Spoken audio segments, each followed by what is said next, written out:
So then what does it take for the wall to come down? Are you putting the wall up because you're watching and praying, or are you putting the wall up like it's dead? I think initially, let's be real and transparent. Initially, if it hurt, it hurt. Yeah, it is. Yeah. There's a sting to that. Yeah. And then once I get past the sting, then I can really, really go to God, like really open. Yeah. And say, God, I really need some help in this area.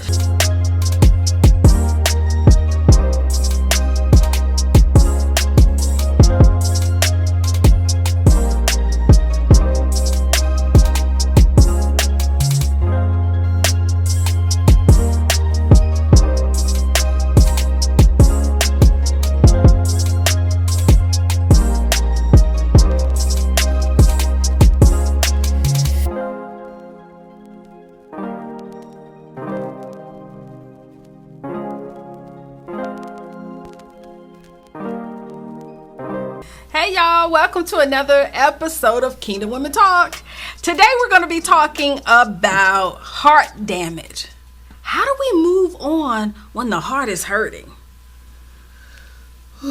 We've all had heartbreaks. But how do we move on? Now it seems like a thing of the past, like, whew, I just got over that. But the truth of the matter, we didn't. No. Y'all said at the same time. No. We didn't. We did not. Not easily and not like quickly. I think it was a process. Because I think for me it depended upon, was it a relationship, a friendship? You Right. said earlier today about categorizing, so it depended on the category under which that damage was done. A mother-daughter relationship, it could be a factor of one or many. That's so true, because hurt is not limited to relationships. Oftentimes when we think about someone getting hurt, our minds might automatically go to some type of relationship, like man-woman relationship, marital relationship, that type of thing. But you're right. The heart can get hurt behind any type of relationship, any type of sisterhood, brotherhood, even work relationships. Anything that we're involved in, we're liable to get hurt. Oh, yeah. Yeah. It's a 50% risk there. So how do we, when that happens, how do we move on from that and not want to stay shielded? That's a loaded question, because when things like that happen, when hurt comes, I know for me, I start to build a wall. So it's hard. When you are hurt and your heart has been damaged, and trying to get past it, it takes like extreme effort. Yeah. To get past that wound. And it definitely takes the Lord to heal your heart.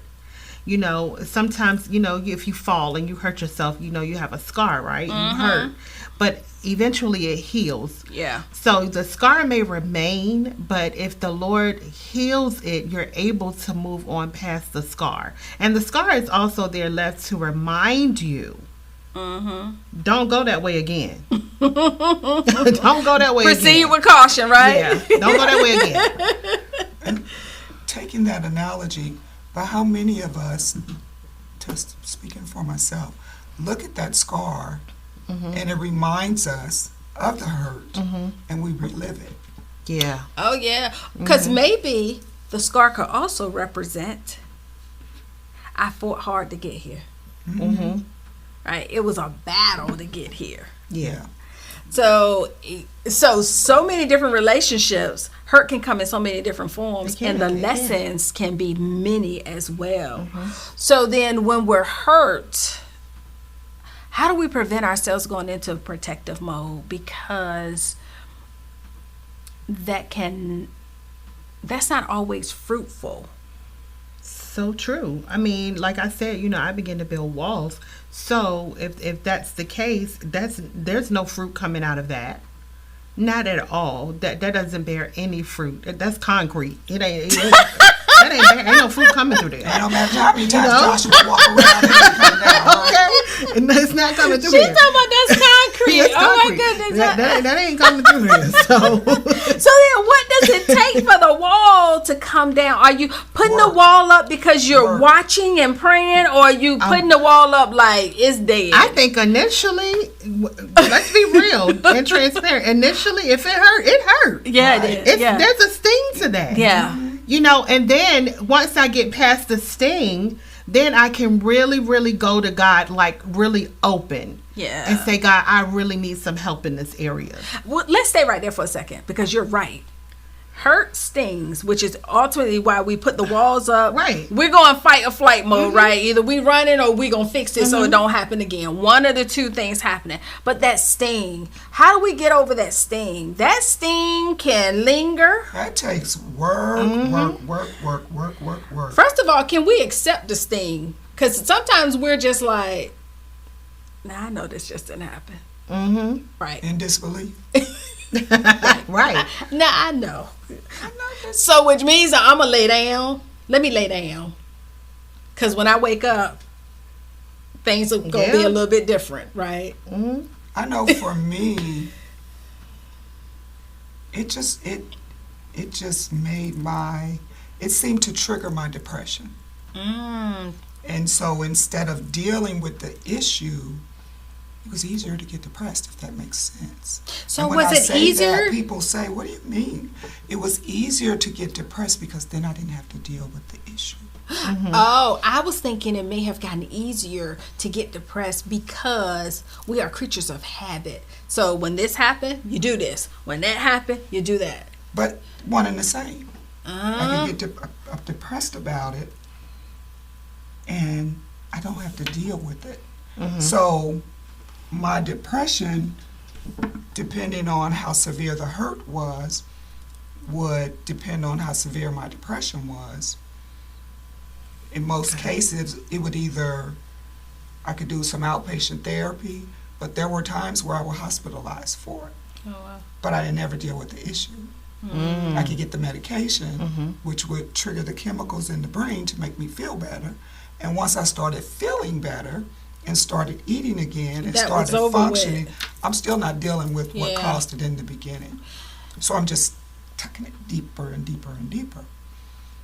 So, And piling too. and it's piling up. Yeah. So that wall, that's why when you say that wall, Yeah. that was the wall for me. Then even Jericho, I don't care how many times he walked around. So your Couldn't wall bring wasn't down. necessarily preventive wall. Your wall was stuff that I've not dealt with. Piling up. Just piling up. Wow. So then every time something happens, does it intensify or like, because you already got 3 things, so this is the 4th thing. So now, The more I didn't deal with the issue, the heightened the depression would get. Until the very last bout of depression that I had, where I went from weighing 173 to 120, and I could see my rib bones, was enough. And I said no more. But I had to get to that place where I said no more. This was scary. Depression is scary. Suicidal thoughts are scary. But when you're looking at yourself and you're seeing yourself disappear, it's like you've got to decide yeah. which is more important. Yes, dealing with issues that hurt you are scary, but they can't be any more scarier than what you're looking at. Yeah. So Sheila, is that the reason, like because you've walked this walk, I think it's important that, those that are watching understand that, one, you can recover. Your life is a testament that you can recover from this. But like you said, you got to want to recover from this. Yes. But also to help those that are, looking at this episode, to help them to understand that what were the reasons why you didn't want to face those issues? I think because I didn't want to acknowledge that yet again someone had hurt me. That yet again I wasn't seen, or yet again I wasn't valued. yet again, it was always something that made me feel less than. So it was easier in my way of thinking, oh, nobody cares anyway. And so when I hear people think about suicide, I can identify Right. that they may not be consciously thinking Yeah. that I want to kill myself. But because when you try to explain depression to people, it's a pain that you can't. That there's no medicine. Like I said, the medicine would change the chemical dynamics. And you start to feel better. So then your thoughts change. Right. Oh, it's not so bad after all. I'm feeling better. I'm eating. I'm not sleeping as much. Yeah. I was a functioning depressive person. I went to work, but that's all I did. I went to work. When my children were younger, I took care of my kids. I prayed, time to take my medicine, time to take my medicine. It got so bad that I threw out all my knives. Wow. Wow. So I say this to say that sometimes people who get depressed over being hurt and build those walls, Yeah. the walls are not protective walls. Those are walls that just don't want to deal with it. Because once again, I'm looking at it as I've made a bad decision in being with this person. Yeah. Or I made a wrong decision in working here. Or I made a bad decision. I'm not looking at it as they did me Yeah. wrong. Yeah. Yeah. I'm worth more than that. But this job, they don't know who they got Yeah. working for them. Right. But I had Right. to grow in that. And the only way I was able to grow in that was I did therapy, and I was tired of the superficial therapy. And so That's good. My goodness. there is good. superficial therapy, just enough to keep you coming. Yeah. Yeah. I got tired of the superficial therapy. I got tired of the superficial going to women's groups, and we talking about the same thing every Monday. Yeah. Where's the growth? Yeah. Right. That's what I got tired of. I got tired of being depressed, being on antidepressants. I got tired of that, So my prayer began, Lord, deliver me. Yeah. Deliver me from Yeah. this depression. Deliver Yeah. me from this anxiety. Yeah. That's where the fear comes from. Deliver me. It's a process, It is.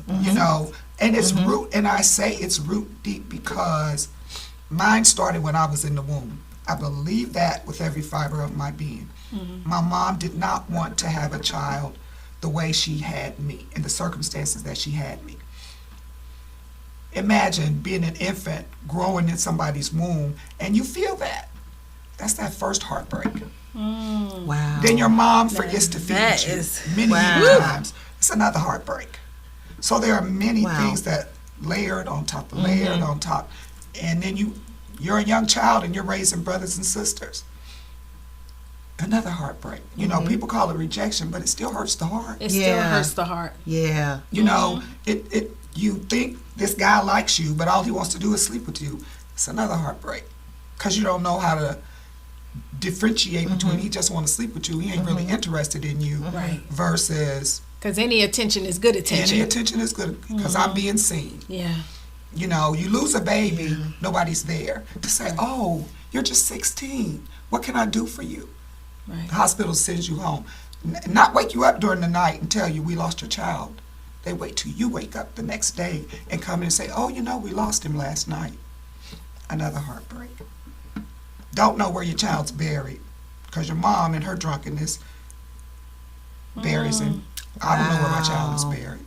Another heartbreak. So it just takes work, and you have to be willing to put in the work Yeah. if you want your heart to heal. Yeah. That's If you really want good. to get rid of this baggage called depression, anxiety, and fear, you have to put in the work. And if you're in therapy and you don't see that you're growing, find another therapist. Yes. Absolutely. Yeah.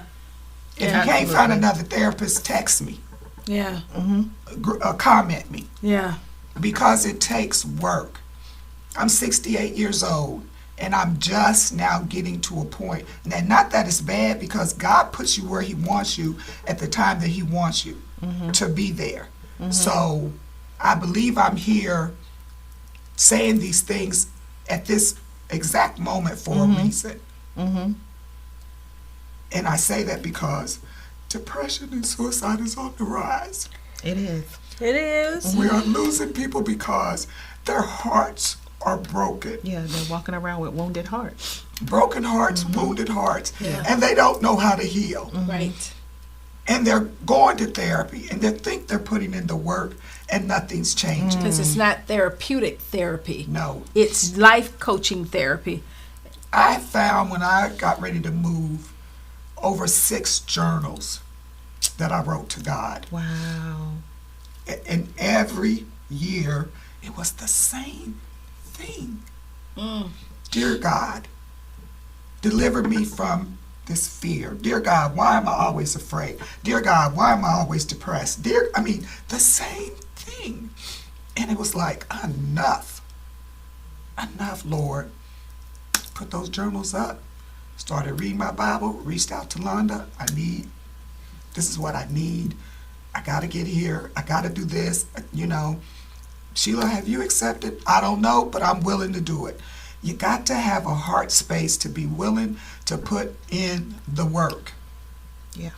If you want your heart to heal. If not, you can stay where you are. I think that's an amazing testament to overcoming the things that life has given us. Absolutely. Because you're right. All those things, we call it something else, but the root of it is a heart matter. Mm-hmm. And it makes me emotional. It's bittersweet for me because I've seen your journey, so that makes me bittersweet. But I didn't know all of the details, right? Right. So that makes me upset. But then also, it makes me emotional because I also have seen your progression. Yes. Yeah. And I look at you and I'm Yeah. like, Lord, I thank you for her walk and I thank you for the progression that you made. I'm like, I remember you would call me, you would say, I'm going to drive today, because you had stopped driving, like literally would not drive anywhere. And you drove and you called me and you said, I'm under the underpath and I'm scared to drive home. And I remember praying with you and saying to When you, I had that anxiety attack. under the underpath, and I said, well, where are you? I'm thinking I need to come get you. And the Lord quickened me so quick. Don't go get her, because you said something. It is a fight, but you got to have the heart space and willing. So all I needed to do, rather than rescue you, was to just match your faith Right. and encourage you. I think I said, just help me. Pray for me that I get to the 7-Eleven. and I said, And I made it to that 7-Eleven. I said, if I could get there and just sit for a few minutes. she was on the interstate sitting under the underpath up there by like Newtown Road area where that big Yeah, I know what by you're Top talking Golf is. Yeah. She was sitting right underneath there. Wow. But she needed to get to Pleasure House Road. That's a long ways. Yeah, it is. So, and I remember we prayed and I said, okay, we're going to pray and I'm going to stay on the phone.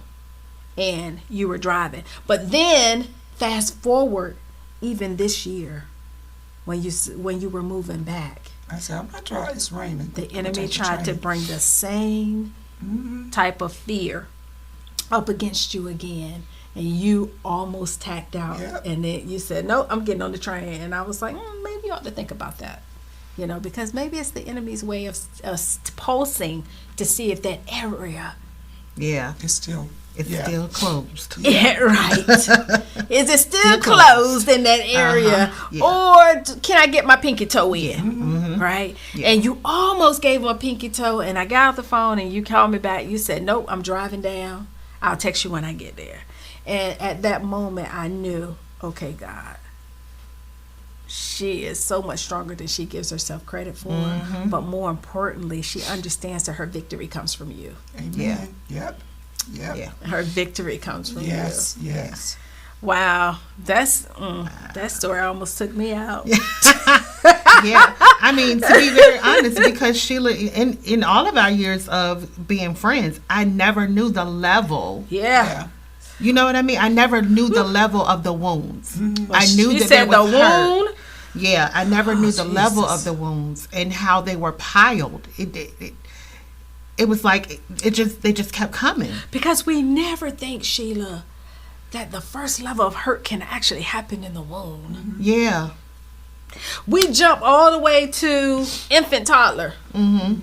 Not understanding that the things that we do, because you do have a baby inside of you as women, and they're connected by the umbilical cord. So when you're happy, they're happy. When you're sad, they're sad. They feel all of that. You know, if you're neglectful and caring for yourself, then it brings on neglect for them. But the rationalization of that today was like mind blowing for me. Yeah. It just opened my eyes to, we have to be mindful, and also it also opened my eyes to, we got to be more empathetic to our women who may be suffering. But do you not think? Because I still think, because I think I was empathetic with you with a splash of tough love. No, and I think we do need, I think when it comes to the matters of the heart for people like myself who have been emotionally damaged, that it does take an ounce of love and a pound of tough love. Because that's like telling an AA person or an NA person, I wouldn't use today. Let's think about it tomorrow. No. You say you feel like using, okay, I'll be over there, we're going to a meeting. Right. If that means we got sitting in the meeting all night. You see what I'm saying? I It's do. like, because what you're saying to that person whose heart is damaged, I see you. Right. And I care about you. Yeah. I care about you enough Yeah. that I'm going to walk this walk with you. Whatever that looks like. Yeah. Related to the Lord. If you need me to pray, lay hands, I'm going to do that. Right. If you need to just talk to me Yeah. until you feel that urge go away, I'm going to do that. Right. That's what people need. Absolutely. I agree with that. But before they can get that, they have to be willing to say, this is where I am. And for a long time, I didn't want anybody to know. I didn't want you all to know. Yeah. Because you all saw me as Aunt Love. Yeah. The loving, caring, Right. always there. Even though that's who I am, that's also what was crippling me. Because I wasn't willing to tell my secret. Or what I thought was a secret. Gotcha. Not looking at it as I've grown into God as my testimony. Yeah. Because you were the strength. Yeah. I think she was the backbone for us, Angie. Yeah. You were the backbone. It was like, okay.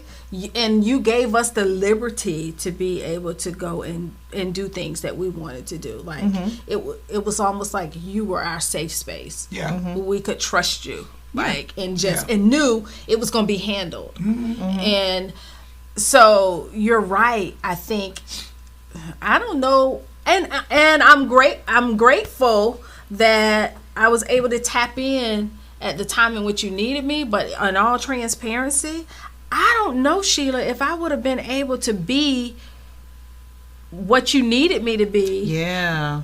I get, Earlier. And that's why earlier than which I came in, because I would have been a whole ball of tears. That's why you weren't. That's not the way God intended it. Yeah. God intended it for it to be the way it was, for the connection.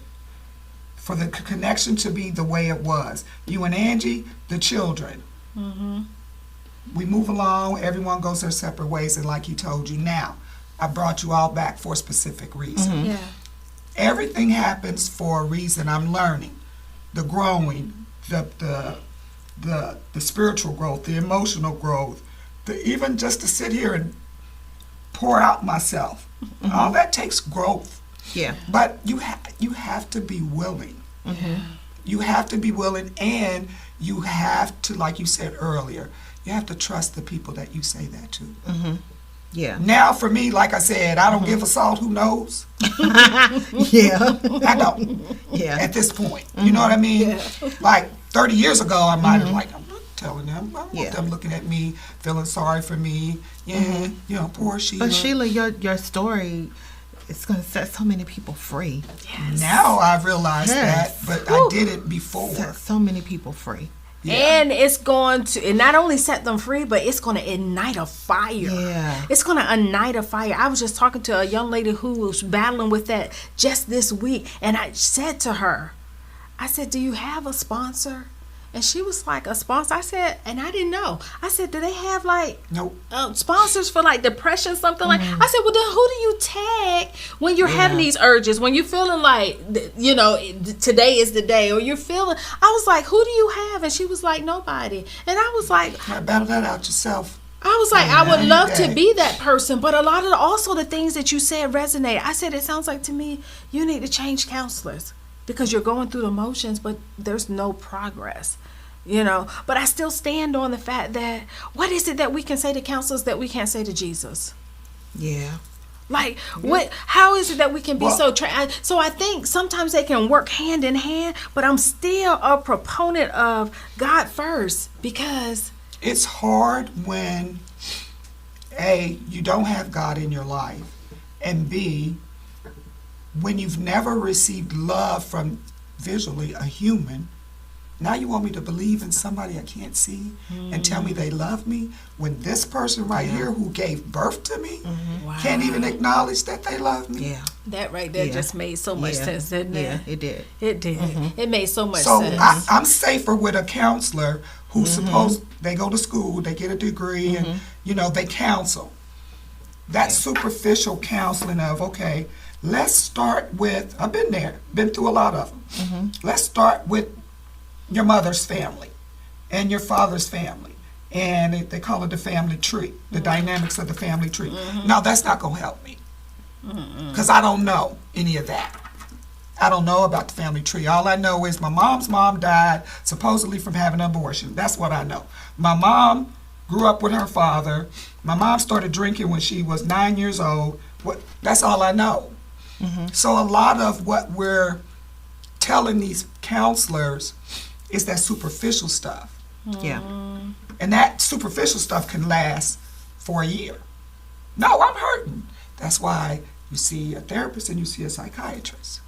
Psychiatrist treats you with medication so you can feel good enough to stay feel good enough, if that makes any sense, so you can talk about this stuff. I changed counselors. No. This last counselor that I had was very young. We didn't start there. Miss Sheila, what can I do for you? What you can do for me is help me with A, B, C, and D. Yeah. And that's what we did. A lot of them today believe in cognitive behavioral therapy, talk therapy. Yeah. Yeah. But the person has to be in a frame emotionally, spiritually, and mentally To do that that. talk therapy is going to help them. Or know the facts. Right. If you don't Yeah. have the background, then it's a jaded process. Yeah. You know, because it only works if you're able to plug the pieces in Yes. to fuel the conversation. Right. So that totally Yeah. makes sense. So, I mean, Wow. like I said earlier, and I'll say it again, put it in the comments. I'm going through depression, Miss Sheila. Everything you said Yes. resonates with me. Yeah. Yeah. Can Yeah. I talk to you every day of the year? Every day, anytime. Yeah. Yes. And for that matter, any of us. Yeah. Absolutely. Anything that we can Absolutely. do to support. We did not, when the Lord gave us Heart Matter, we had no clue what direction this Nor was did going to I. go in.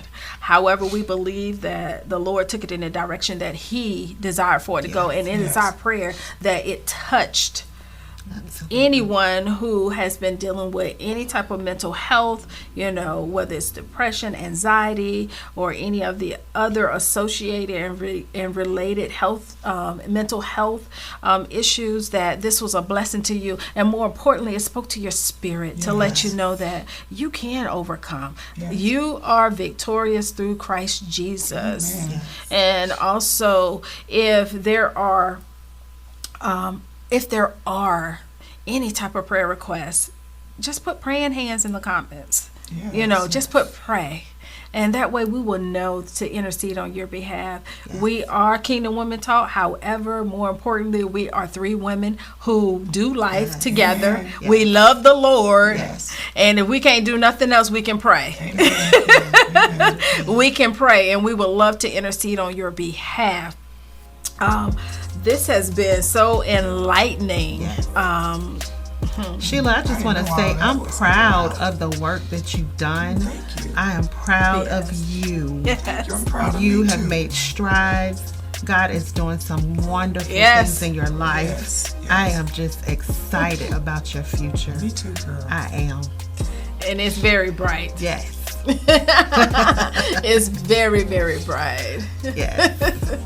All right, so real quick, we just want to say blessings and thank you so much for watching Kingdom Women Talk, where we encourage, validate, and empower other women to do life. And don't forget to follow, like, and subscribe us on our YouTube, Facebook, and Instagram channels. Until next time, bye-bye. Bye.